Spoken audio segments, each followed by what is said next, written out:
Se você pode, abra a sua Bíblia no Evangelho segundo escreveu Lucas. Evangelho de Lucas, no capítulo 7. Eu tenho uma palavra e quero muito poder compartilhar com você hoje aqui. O tema da nossa conversa é o encontro da morte com a vida. Você pode repetir comigo? O encontro, mais forte, o encontro da morte com a vida. É isso aí. Se você abriu aí, eles vão projetar no telão. Se você pode também, abre o seu dispositivo eletrônico, eles vão acender as luzes aí para você ler. Claro, pessoal da iluminação. Evangelho de Lucas, no capítulo 7, a partir do versículo 11. Lucas, capítulo 7, versículo 11, diz assim a minha tradução. Em um dia subsequente, dirigiu-se Jesus a uma cidade chamada Naim. Repita comigo, Naim. E iam com ele os seus discípulos e numerosa multidão. Como se aproximasse da porta da cidade, eis que saía o enterro do filho de uma viúva, e grande multidão da cidade ia com ela. Vendo-a, Jesus se compadeceu dela e lhe disse: não chores. Você pode, por favor, me ajudar e dizer: não chores? Chegando-se, tocou no caixão e, parando os que conduziam, disse: jovem, eu te mando, levante-se. Sentou-se o que estivera morto e passou a falar. E Jesus o restituiu à sua mãe. Depois ficaram possuídos de temor, glorificavam a Deus, dizendo: grande profeta se levantou entre nós, e Deus visitou o seu povo. Esta notícia a respeito dele divulgou-se por toda a Judéia e por toda a circunvizinha. Até aqui, se você pode, feche os seus olhos. Pai, essa é a tua palavra, e em graça nessa manhã pedimos que o Senhor tenha liberdade. Já vivemos momentos de adoração, já vivemos momentos de novos nascimentos, mas agora estamos diante da tua palavra, e a tua palavra é poderosa. A tua palavra é que transforma a vida do homem. A tua palavra é que traz a vida àquele que está em morte. A tua palavra é que põe de pé aquele que está caído. A tua palavra é que convence o homem através do teu Espírito Santo. Porque a tua palavra é martelo que despedaça a penha. A tua palavra é alimento. A tua palavra é remédio. A tua palavra é vida.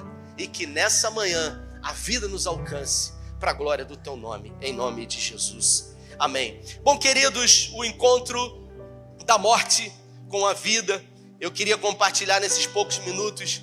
Prometo não me estender muito, mas eu ainda acredito muito que Jesus tem algo a fazer através da palavra dele, que é poderosa nas nossas vidas.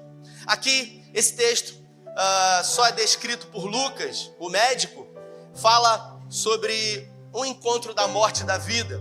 Uma multidão que seguia a Jesus estava em Cafarnaum e segue em direção a Naim, aproximadamente 40, 50 quilômetros de Cafarnaum, uma cidade bem retirada, que não era de uma rota costumeira, mas que Jesus decide ir até lá por causa da morte de um jovem. E a morte é algo que nos assola, a morte é algo que nos intriga, a morte é algo que todo ser humano não consegue lidar com ela. Eu me lembro, pastor André, que quando jovem, todos aqui, alguns sabem que eu fui criado por uma avó. Minha mãe e meu pai foram embora, eu tinha 8 meses de nascido, e eu fui criado com mais 8 irmãos de criação, e eu, sendo rejeitado por pai e por mãe, aquele que ia ser o meu pai morreu, e então a minha avó me criou como filho. E quando eu era jovenzinho, eu tinha 10, 12 anos de idade, eu me lembro que algumas vezes vizinhos de onde nós morávamos, em algum momento morriam. E a gente ia a esse velório, e lá eu estava diante do caixão, e eu ficava intrigado com aquela questão da morte, por ser ainda uma criança. E em algum momento eu me perguntava, qual seria o dia, Eduardo, que a morte talvez chegaria na minha casa? Será que algum dia alguém da minha família vai morrer? E eu ficava pensando isso, sabe? Mesmo ainda jovem, até que Porque todas as vezes que na nossa vida essa frase se apresenta, alguma coisa muda. Até que, repita comigo, até que. Quando até que chega, queridos, isso pode mudar para melhor ou pode mudar para pior, Juan, porque a vida é cíclica. A vida, ela é estacional, feita de estações, assim como as estações do ano: primavera, verão, outono, inverno. E até que numa manhã, bem cedo, eu sou acordado pela minha mãe, dizendo para mim: meu filho, a sua tia está passando mal, leva ela para o hospital. Minha tia havia chegado na minha casa, se sentindo muito mal, um mal-estar no peito, e ela estava em sobrepeso, e a minha avó disse: ela está engasgada, leva ela para o hospital. Eu tinha, acredito que 18 anos, peguei o carro dela e saí na contramão. A gente morava ali perto do bombeiro, e eu dei a volta e eu quase que entrei dentro do hospital com ela, e ela entrou comigo passando muito mal. E depois de alguns minutos ali, nos primeiros atendimentos, as notícias que vinham eram que era muito grave e que era gravíssimo. E depois, lamentavelmente, de eu entrar com ela andando dentro daquele pronto-socorro, eu presenciei a cena de ver ela saindo numa maca. Foi o meu primeiro contato direto com a morte de alguém da minha própria casa. Aquilo que havia acontecido na vida de vizinhos agora aconteceu na minha família. E a primeira coisa que a gente se pergunta é: por que 56 anos de idade, cheia de vida, aquela que era uma espécie de uma segunda mãe para mim, havia morrido? E é muito difícil para nós lidarmos com a morte. Nós não estamos preparados para lidar com a morte. Ninguém está preparado para propriamente lidar com a morte. E aqui nós vemos a história de uma morte. Mas antes propriamente da morte chegar, eu queria que você se atentasse comigo para essa história e para que você entendesse que antes da morte chegar, coisas boas aconteceram na vida dessa família ou dessa mulher, Fábio. Ela morava numa aldeia, não era uma cidade. Naim não é uma cidade. Na época de Jesus, provavelmente Naim era um povoado com pouco mais de 200 habitantes. É isso mesmo, pouquinha gente. E essa jovem, ela nasceu em Naim e provavelmente, como toda jovem, gerou no seu coração expectativa de, ao crescer, realizar sonhos, se casar, constituir uma família, ter filhos. E essa mulher sem nome, mas que foi rotulada pela sociedade, cresceu, encontrou o amor da sua vida, Caleb, e se casou com ele. Ou seja, a promessa de Deus alcançou a vida dela. Aquela mulher, ela que tinha um sonho. Eu sou de um tempo que toda menina, toda moça, ela sonhava em se casar com um príncipe encantado que vinha num cavalo branco. Quem já sonhou? Quem tem coragem? Quem tem coragem? Né? O que não pode é só ter ficado o cavalo, né? A gente sonha com o príncipe e aí às vezes só vem o cavalo. Mas o fato é que ela se casou e depois de se casar, ela deu à luz. E segundo a cultura judaica, todo judeu, ele deseja ter um filho homem, porque um filho homem na família judaica representa a perpetuação do seu nome, perpetuação da sua família. E veio um menino, e tudo parecia muito bem para aquela casa, para aquela família, até que, repita comigo, até que, exatamente isso, até que aquele homem, o amor da sua vida, o seu marido, lamentavelmente ele morreu. Provavelmente um casal de meia idade, jovens ainda, mas ele morreu. E quando aquele homem morreu, junto com ele morreram também sonhos dessa mulher, dessa pobre mulher que agora é adjetivada com um rótulo, chamada de viúva.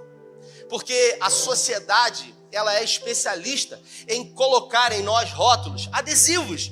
Sabe, pastora Vanessa, que a sociedade coloca em nós, e esses adesivos eles colam em nós, e normalmente algumas pessoas elas são especialistas a aderir esse adesivo, é como uma tatuagem. Eu me lembro de uma mulher que um dia, depois de um culto, veio falar comigo aqui, pastora Vanessa, e ela disse para mim: olá, tudo bom, pastor? Lembra de mim? Eu te mandei mensagem pelo Instagram, eu sou aquela mulher que foi traída pelo marido. E eu disse para ela: você é quem? Ou seja, aquilo que a sociedade colou nela, ela resolveu, Talib, empreender no seu próprio nome. Eu sou aquela mulher que foi traída. Eu sou aquela pessoa que foi abandonada. Eu sou aquela pessoa que quebrou financeiramente. Observe que nós tomamos para nós aquilo que a sociedade imprime em nós. Nós não somos aquilo que acontece nas nossas vidas. Nós não somos aquilo, queridos, que fazemos. O que você é? Doutor Eduardo está ali, um excelente dentista. Eu sou um dentista. Em algum momento você vai deixar de ser um dentista. Então, no momento em que você não for mais aquilo que você faz, você não é nada. Então, eu não sou um dentista. Eu não sou um médico. Eu não sou um advogado. Eu não sou um pastor. O que você é? Além daquilo que você faz. Ou além daquilo que a sociedade imprimiu em você. Ela não tinha nome. Mas a sociedade resolveu dar um nome para ela. E uma mulher de meia idade, que perdia o seu marido e se tornava viúva, segundo a cultura judaica, era considerada uma mulher amaldiçoada por Deus. Porque somente Deus poderia produzir castigo para uma mulher em tirar o seu marido, punindo-a de alguma coisa que ela havia realizado. Então todos, quando olhavam para ela, já imaginavam que provavelmente, segundo uma causa e efeito, ela havia realizado alguma coisa para que esse mal pudesse chegar até a sua vida. Mas restava para ela um filho, um menino, que era muito mais do que um menino. Aquele filho, Juan, representava o futuro dela, porque na sua velhice, ele seria abrigo, ele seria provisão, ele seria proteção para aquela pobre viúva. E tudo começou a entrar no lugar. A vida, depois da morte, precisa voltar a ser vivida. E ela resolveu, depois do luto vivido, enfrentar os desafios e voltar a viver, ela e o seu único filho. Até que, repita comigo, até que, lamentavelmente, o dia mau resolve bater na porta dela outra vez. E de uma forma inesperada, algumas correntes teológicas dizem, um menino que, com um pouco mais de 20 anos, de uma forma inexplicável, ele vem a óbito. E agora, aquela mulher que havia perdido o amor da sua vida, ela perdeu também o seu futuro, o seu filho. E a pergunta que fica para nós é, o que fazer quando até mesmo a esperança, pastora Angélica, vai embora? Porque em Coríntios, no capítulo 13, em 1 Coríntios, no capítulo 13, a Bíblia fala que 3 coisas ficarão até o final. Pastora Tereza, a fé, a esperança e o amor. E dessas 3, a última é o amor. Essas 3 coisas são definidas na Bíblia como as 3 Cripson, virtudes teológicas. Fé, esperança e amor. E o que fazer, Júlia, quando a esperança vai embora? Existe um ditado popular que diz que a esperança é a última quê? E quando a esperança morre? O que fazer, Julico, quando a esperança, quando até mesmo a esperança, ela morre? Não, mas espera aí, você não serve a Deus? Você não é crente? Você não foi batizado lá? Ou você acha que essas pessoas que foram batizadas aqui, que nasceram de novo hoje, elas não passarão por dificuldades da vida? A vida, queridos, é feita de dias bons e também dias maus. E se nós acharmos que somente temos que receber aquilo que é bom, de que maneira a nossa fé, ela vai ser aperfeiçoada, a nossa esperança, ela vai ser aguçada. E o texto diz que ela perdeu o seu filho. E agora, além de ser viúva, ela não tinha ninguém. E as perguntas normalmente vêm: por quê? Alguns dizem que um raio não cai 2 vezes no mesmo lugar, mas nessa família caiu. E às vezes a gente acha que existe uma conspiração. E às vezes a gente, pastor Talib, a gente entra em crise. A gente entra em crise contra Deus. A gente não tem coragem de falar, porque a gente acha que se a gente pensar ou falar, Deus castiga. Porque nós temos uma ideia sobre esse Deus. Mas eu quero dizer para você, Deus não tem problema com suas crises. Deus não tem problema como de alguma forma você até se revolta contra Ele. Quem tem problema com as suas crises é seu irmão que está do seu lado, que bota você no inferno e tira você do inferno a todo momento. Deus não. Por que você está falando isso, Rafael? É só você ler. Dos 40 salmos que Davi escreveu, 40 que ele escreveu, 80%, ele está sendo sincero diante de Deus e dizendo para ele: apressa-te, Deus, em me socorrer. Por que escondes de mim a tua face? Por que apartas de mim o teu rosto? Por que o Senhor permite que os meus inimigos, eles prevaleçam contra mim? No Salmo 13, ele por 4 vezes diz: até quando, Senhor? Salmo 13, Davi. Até quando, Senhor? O Senhor vai olhar para isso e não vai fazer nada. Abacuque também diz isso, mas o Salmo 13, Davi especificamente 4 vezes ele fala: até quando, Senhor? E nós, nos dias de hoje, quando vivemos crise, Bruno, nós temos dificuldade de ser sinceros diante de Deus, diante da morte. Segundo a psicologia, diante de uma grande perda, nós precisamos viver o luto, vivenciar o luto, passar pelo luto, porque quem não vivencia o luto, vai viver o resto da vida nele. Talvez você conheça pessoas que não enfrentaram as 5 fases do luto, e quando você não enfrenta as 5 fases do luto, Renata, você fica presa ao luto. É gente que quando o filho morre, e o filho era jovem, tinha sonhos, deixa o quarto do filho exatamente como o filho saiu a última vez. Não permite que ninguém mexa, que ninguém durma na cama, que ninguém sente na cama, porque aquilo está vivo ainda. São pessoas que querem manter vivas, mas de alguma forma não entendem que a vida precisa continuar. É gente que não entende a forma como Deus olha a morte. E eu queria dizer para você que para Deus, Cíntia, para Deus ninguém morre. Repita comigo: para Deus ninguém morre, porque a morte é uma separação. Hoje eu estou aqui com vocês, se eu morrer amanhã eu não vou estar mais. É uma separação. Só que para Deus, hoje, se eu estou aqui, pastor Iraci, Deus está comigo. Mas se eu não estiver mais aqui amanhã, sou eu que estarei com... Muda o que para Deus? Não muda absolutamente nada. E o texto diz que essa mulher, pobre viúva, ela reuniu ali na aldeia com poucas pessoas, uma multidão. Porque, preste atenção no que eu vou dizer para você. A multidão, ela está presente diante da morte, porque a morte reúne mais pessoas, André, do que a vida. Quando uma criança nasce, poucas pessoas estão presentes lá na maternidade. Quando um milagre acontece, poucas pessoas presenciam. Numa data de aniversário, alguns vão mandar mensagens de parabéns, mas poucos estarão presentes.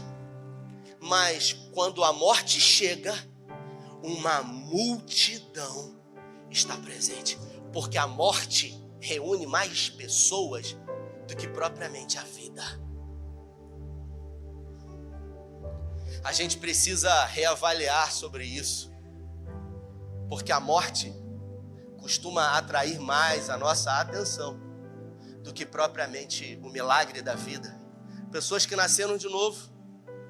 E se você é um cristão, você entende que esse momento é um dos momentos mais importantes da vida. Porque em João, Jesus disse, João 3, para Nicodemos, na conversa mais famosa da Bíblia: é necessário nascer de novo. E nós estamos diante de uma multidão que veio celebrar a vida. Você pode dizer glória a Deus por isso? A morte reúne mais pessoas do que propriamente a vida. E na vida dessa mulher não foi diferente. Uma mulher sem nome, uma mulher pragmatizada, rotulada como uma viúva. E agora, uma pobre e amaldiçoada viúva.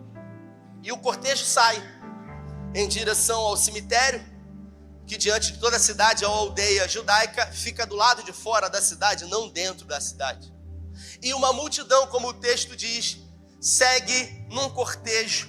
Provavelmente, quero crer eu, segundo a cultura judaica, à frente, as carpideiras, pastor Vila, mulheres que eram contratadas justamente para chorar. E elas levantavam um clamor, um choro, um grito, um gemido de alma, jogando sobre as suas cabeças a terra, reproduzindo realmente o lamento e a dor, que iam à frente pranteando, mas atrás um pouco aquela mulher pragmatizada, ao lado dela o caixão com o seu filho, muito mais do que o seu filho, quem estava do lado dela ali, sendo enterrado, era o seu futuro, porque agora ela não tinha mais quem iria cuidar dela, ela não saberia o que seria dela, rotulada, com rótulos de amaldiçoada, porque perdeu o marido jovem e também agora o filho. E o que fazer? Se não depender diretamente de migalhas dos outros, talvez prostituir-se.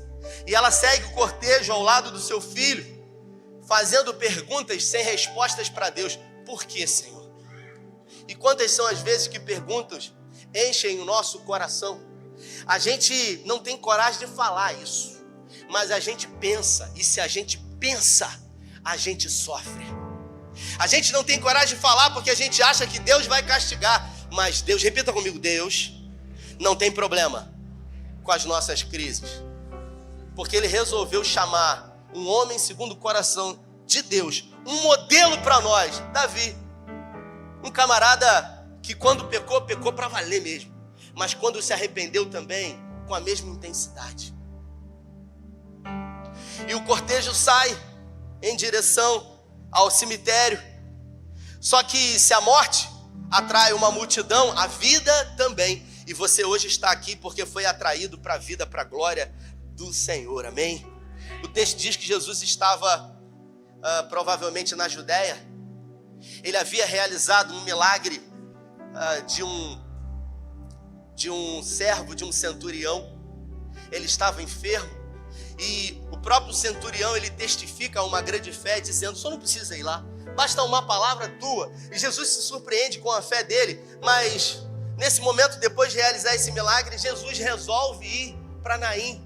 Não era rota, era um sentido oposto. Naim fica próximo de Nazaré, 40, 50 quilômetros de Cafarnaum. E Jesus resolve ir a Naim, para quê? Justamente para ter compaixão de uma mulher que morava numa cidade esquecida. Porque Naim era esquecida por todos.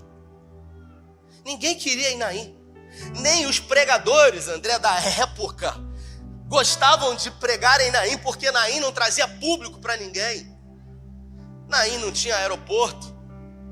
Naim não tinha uma infraestrutura. Mas Naim chamou a atenção de Jesus, assim como na sua vida. Que talvez seja uma vida pragmatizada, uma vida vitimizada de perdas. E quem sabe, diante das perdas que você sofreu, sequer você tem, respostas para as perguntas que todos os dias surgem. Por que isso tudo aconteceu na minha vida? Você se sente esquecido? Você se sente abandonado? Você se sente no fim da linha como Naim, como aquela cidade. Mas o texto diz que Naim chamou a atenção de Jesus. Jesus saiu da sua rota e foi em direção a Naim para ter um encontro com a morte e produzir a vida. Encontros, Fábio, de morte com a vida surgiram aqui para a glória de Deus. Fábio está ali atrás, levanta a mão aí, Fábio, o pessoal vê. Fábio Saraiva, um jovem que me acolheu quando eu decidi entregar minha vida para Jesus. Eu não nasci, Viviane, num lar evangélico. Eu fui o primeiro a me converter da minha família. Tive o privilégio, da mesma graça que me alcançou, compartilhar com aqueles que de alguma forma estiveram perto de mim. E Fábio foi uma das pessoas. O Flavinho também. Cadê Flavinho que está aí? Flavinho, levanta a mão, Flavinho. Está em algum lugar, está lá atrás ele. Está ali, ó, Flavinho, negozinho. Aquele rapaz lá, os pastores aqui, eles não sabem. Eu era um jovem de uma igreja aqui, metodista, do Brasil, perdido. Havia aceitado a Jesus, mas eu era usuário de droga. E o Flavinho me chamou para um retiro espiritual. Ele falou, vamos, meu filho, vai ser bom. Meu filho, Deus tem uma obra na sua vida. Aquela coisa que pastor fala, que a pessoa que não quer nada com Jesus fala assim, pô, isso é papo de pastor. Ele falou, meu filho, negozinho, ele chama todo mundo, negozinho, Deus tem uma obra na tua vida. E aí eu disse para ele assim, Eu vou, mas eu só vou se puder levar uma barraca de acampamento. Poxa, mas ninguém vai ficar no acampamento, ninguém vai ficar em barraca. Tem alojamento para todo mundo. Mas ele teve a sensibilidade, Vanessa, de flexibilizar. Só que o que ele não sabia é que eu pensava que à noite, quando todo mundo estivesse dormindo, eu ia apertar um fininho, um baseado, e ali no retiro espiritual, eu ia curtir a minha onda. E assim eu fiz, eu levei uma bola de maconha para o retiro da igreja. Ele não contava que eu ia fazer isso. E eu não contava que o Espírito Santo ia estar lá. É assim que Deus faz. Até que, naquela manhã, eu experimentei a dose mais forte do amor de Jesus, que mudou a minha vida. Você pode aplaudir Jesus, se é para Ele. Glória a Deus.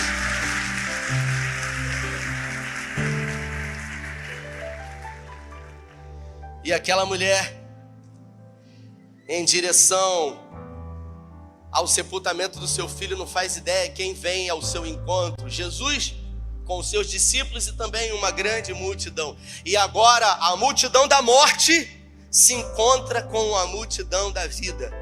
Jesus, com o seu olhar doce, um caminhar intencional, se dirige àquela mulher, olha para ela cheio de compaixão e diz para ela: não chores. Diga para quem está do seu lado: não chores.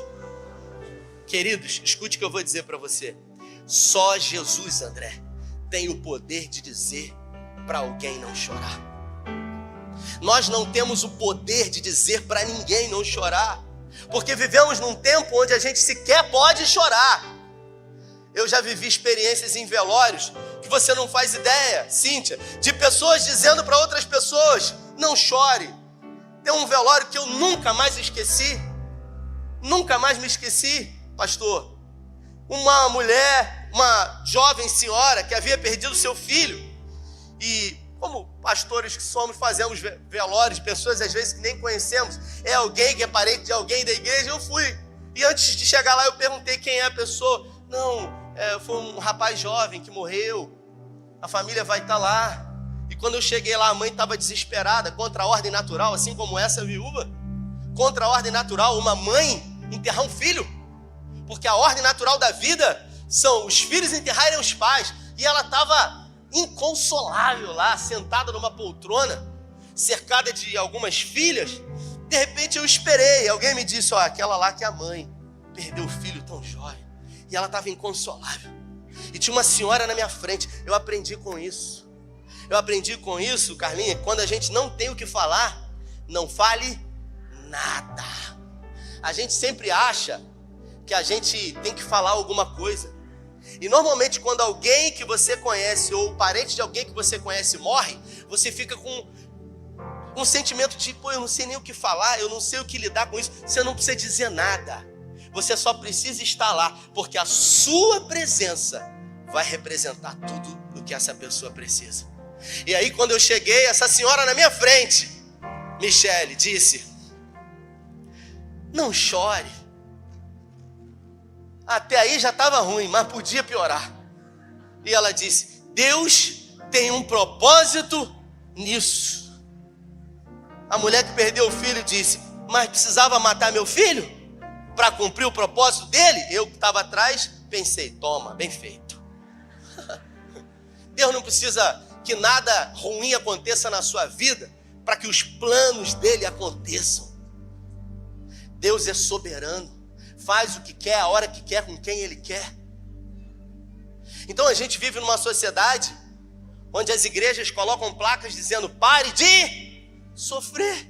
Mas o sofrimento é inerente à vida em que vivemos. Nós não fomos chamados para viver uma vida só de sofrimento, mas uma vida onde, lamentavelmente, nela haverá sofrimento. Mas assim como a vida tem sofrimento, em alguns momentos também a vida tem encontro, a morte tem encontro com a vida. Porque se estava ruim para aquela mulher, até que agora, aquele cortejo, ele se encontra com Jesus em uma multidão. E o texto diz que Jesus, movendo-se de íntima compaixão, se dirige a ela, olha nos olhos dela e diz para ela: não chores. Se dirige para o menino, toca no corpo daquele menino e diz: menino, levante-se. O texto diz que imediatamente ele se senta. E ao se sentar, aquele menino é segurado pela mão e entregue à sua mãe. E aquela multidão que estava num cortejo da morte, que encontrou com a vida, pôde testemunhar o primeiro milagre de ressurreição. Porque até então, Jesus havia transformado água em vinho, Jesus havia curado um leproso, Jesus havia realizado o milagre da pesca maravilhosa, mas ninguém havia ressuscitado. Numa espécie gradual, os milagres foram acontecendo na vida de Jesus. Aquilo que João, quando fala sobre milagre, não chama especificamente de milagre, e sim de sinais, porque todo milagre é um sinal e aponta para uma direção. E todo milagre, queridos, e eu caminho para o final, todo milagre é passageiro. Repita comigo: todo milagre é passageiro. Eu respeito muito se você hoje está aqui à espera de um milagre. Nós vamos orar por você. Mas todo milagre é passageiro, porque Lázaro foi ressuscitado. E aonde está Lázaro hoje? Passou o milagre de Lázaro. Aquele homem no tanque de Betesda, ele teve a oportunidade de andar, e onde ele está agora? Os 10 leprosos foram curados, e onde eles estão agora? Por isso, todo milagre é passageiro. Mas existe um milagre que é eterno. É o milagre de transformar uma criatura em filho de Deus. Deus é soberano, é absoluto. Deus, Ele, através dos atributos do seu caráter, revela o seu amor à humanidade. E nós, como criaturas de Deus, somos infinitos. Qual é a diferença entre infinito e eterno, Rafael? Deus é eterno.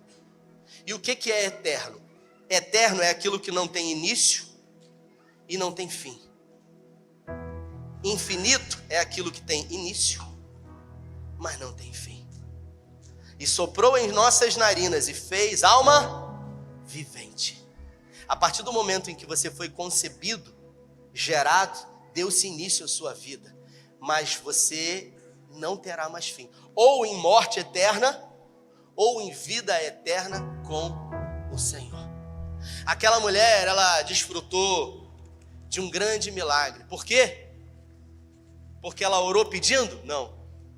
Porque ela se desesperou e questionou o sacerdote? Não. Porque ela veio num domingo de ceia, de manhã, e ela, depois de novos nascimentos, clamou pela oração do pastor? Não. Simplesmente porque Deus, através do seu Filho Jesus, resolveu olhar para alguém que se sentia esquecida, alguém que não tinha nome, alguém que estava rotulada para sofrer, alguém que talvez até dizia: esse é a minha cruz, é o meu karma, como algumas pessoas do mundo dizem, até que Jesus resolveu se manifestar. Repita comigo: até que. Se coloque de pé em nome de Jesus. Eu queria, se puder tirar daqui, eu queria que você fechasse os seus olhos.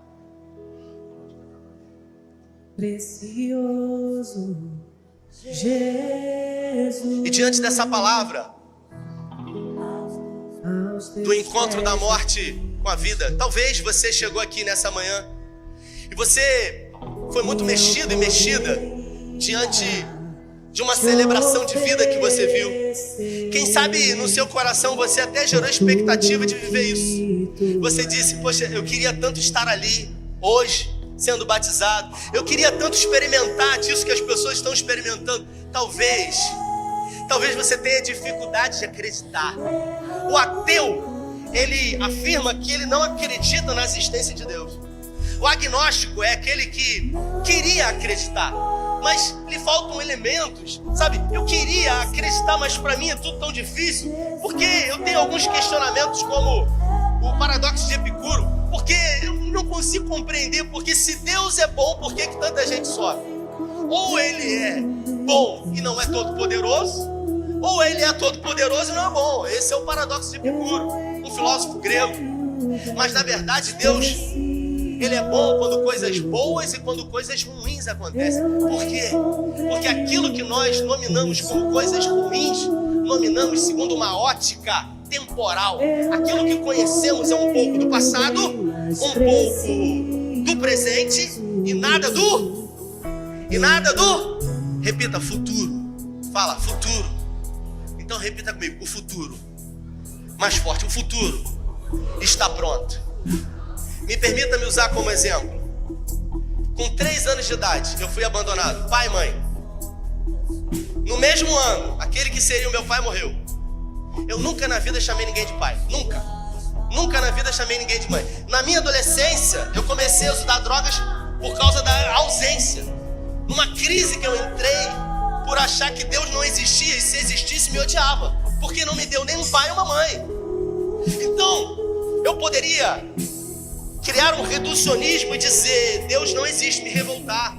Eu podia ser um bandido, eu podia ser um marginal, eu podia ser tudo, até que a graça me alcançou.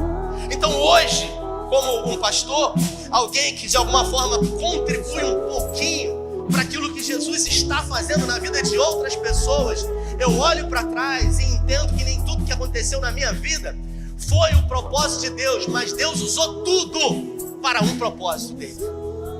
É o que Paulo fala em Romanos no capítulo 8. Se você ama Deus, não importa o que aconteça, tudo vai empurrar você para um lugar que é o propósito de Deus. Então nessa manhã, a sua vida pode mudar, porque numa manhã a minha vida mudou, como eu disse, quando encontrei a dose mais forte. Eu achava que a paz estava em substâncias que proporcionavam para mim momentos de euforia, até que eu tive um encontro com Jesus. Eu quero que você feche os seus olhos e eu queria que você adorasse o Senhor. Olha, eu só estou aqui hoje, não geograficamente, mas enquanto indivíduo, filho de Deus, pai, esposo, pai de filhos, mesmo não tendo uma referência do que era ser um pai, passando a ser a referência através do que Cristo fez. Porque um dia, numa manhã como essa, comum, que se transformou numa manhã extraordinária, eu decidi. Eu tomei a decisão mais importante da minha vida, que foi entregar a minha vida, o governo, para aquele que nunca falha, para aquele que sabe o que está fazendo. Então, nessa manhã, não resista a essa graça. Se você quer entregar poderosamente a sua vida, o governo da sua família, a sua história, para que Ele dê um futuro incrível que Ele tem, eu queria convidar você a sair do seu lugar. Eu quero te dar um abraço. Sai do seu lugar em nome de Jesus. Pede licença a essa pessoa que está do seu lado e venha. Isso. Sai do seu lugar. Sai do seu lugar. Em nome de Jesus. Isso. Sai do seu lugar. Aleluia. Nunca será tirada. Olha, eu achava que só era possível experimentar prazer em substâncias, drogas, até que eu tive um encontro com Jesus. E ao me encontrar com a vida diante da morte que eu vivia, eu passei a experimentar prazer em novos nascimentos para a glória do nome dele. É isso que Jesus quer fazer na sua vida. Ele quer dar para você aquilo que talvez circunstâncias da vida tenham tirado de você. Quem sabe por circunstância de escolha de pessoas no primeiro momento, você não tenha podido escolher. Eu não escolhi na minha vida não ter pai, não ter mãe.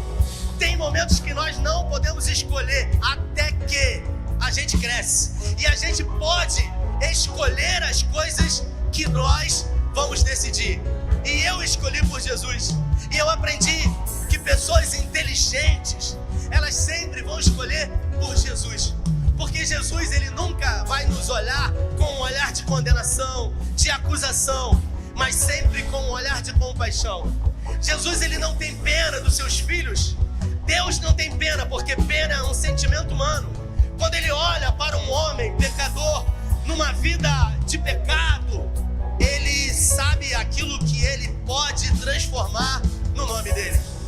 Por isso, quando ele olhou para mim naquele retiro, com uma bola de maconha, ele sabia que eu seria um agente de milagres para o reino dele. Ele quer fazer de você um agente de milagres nessa manhã. Sai do seu lugar em nome de Jesus.